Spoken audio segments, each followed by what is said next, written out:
So welcome everybody who's just coming in.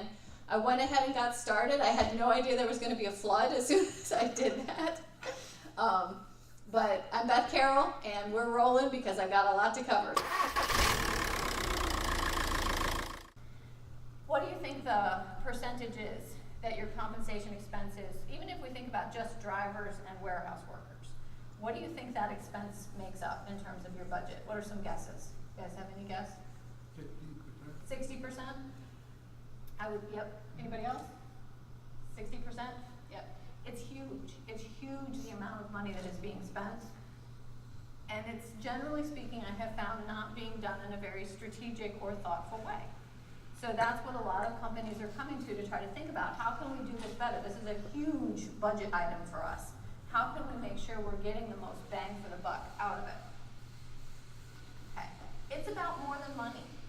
So yes, employees expect to be paid, and you are not going to be able to hire anybody. Somebody walked by earlier and said, 6 fatal compensation mistakes. So would one be not paying people? I'm like, yes, that would be the first fatal compensation mistake, would be to decide to not pay anybody. I think that would be the worst one, okay? But beyond that, you have to think about the message that you're sending, okay? So I've got 2 companies on here, Company A and Company B. You don't know anything about them. You don't know what they do. You don't know how big they are. You don't know what their market reputation is. You know nothing, okay? But you're going through, imagine you're a worker now and you're looking for a job. You're looking for a new job, and this is all you know about those 2 companies, okay? So Company A has a high entry rate with regular step increases every 6 months. You guys know what I mean by when I say steps? Does anybody not know what steps are? There may be a different term for them out there. It's just where the rate of pay goes up at 6 months or 12 months or 18 months or whatever your 10-year horizon is. There's just you just stay in the job and you get an increase. Company B has a lower entry rate, but has 25 to 50% of pay, I think I forgot a word, of pay depending on productivity. Okay, so 25 to 50% of the pay would be determined by individual productivity. You don't know anything about those 2 companies, but you can get a sense for what the culture is like of those 2 companies just from how they pay. Some people are going to gravitate toward Company A. Some people are going to gravitate toward Company B. With you guys as managers, which do you think is going to be a more efficient company? B. Yeah, Company B is definitely going to be more efficient. Which one do you think is going to have a harder time retaining employees? B. Yeah. So with every risk, which I think gets me to my next one, yep. With every gain, there's a loss, right? So that's the next fatal mistake we have to think about. But on this one, you also want to make sure that you can't focus too much on fair or feeling like you have to pay workers for every single thing they do.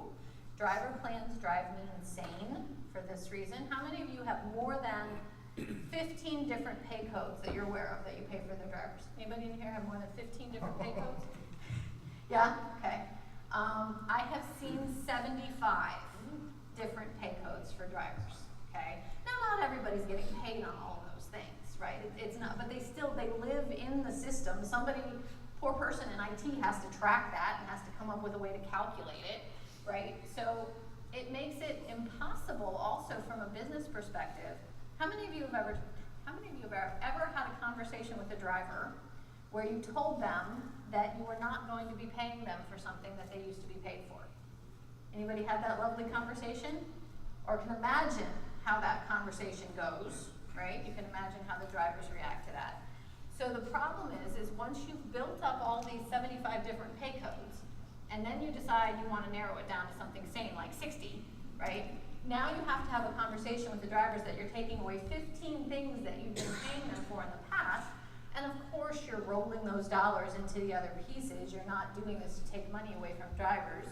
No sane person in this market would do that because we don't have enough drivers as it is, but they will all interpret that as you are taking money away from me, right? So you have to be really careful. Unfortunately, are any of you in startups in here? Is there anybody that I'm catching at the beginning of this? I would love it. To a startup, I would say keep it to 4 things tops for drivers. Hours, miles, pieces, stops. It's about maybe do a per diem in there or a layover or something like that. But you want to keep it as simple as you possibly can, because once you put it out there, God help you trying to get it out, right? It's really, really hard. But you need to really be thinking about what are the main things that you want your people doing? What is it that you want them focusing on? And drive the pay to that. And make sure these days, pretty much, we've got to have an hourly piece in here, even for drivers. Most companies have sort of given up and caved to the California rule, and they have some sort of an hourly component in it, or they are moving that direction quickly. That hourly becomes your catch-all, right? So that's the thing that says, this is, we're paying you. We don't have to pay you for all 75 pay codes anymore. We don't have to pay you when you come in for a meeting. We don't have to pay you when you come to do this and when you have your safety meeting and when all these other things that you currently have in your pay codes. It's a catch-all now, and it can be covered by the hours. So you have to get that message to them.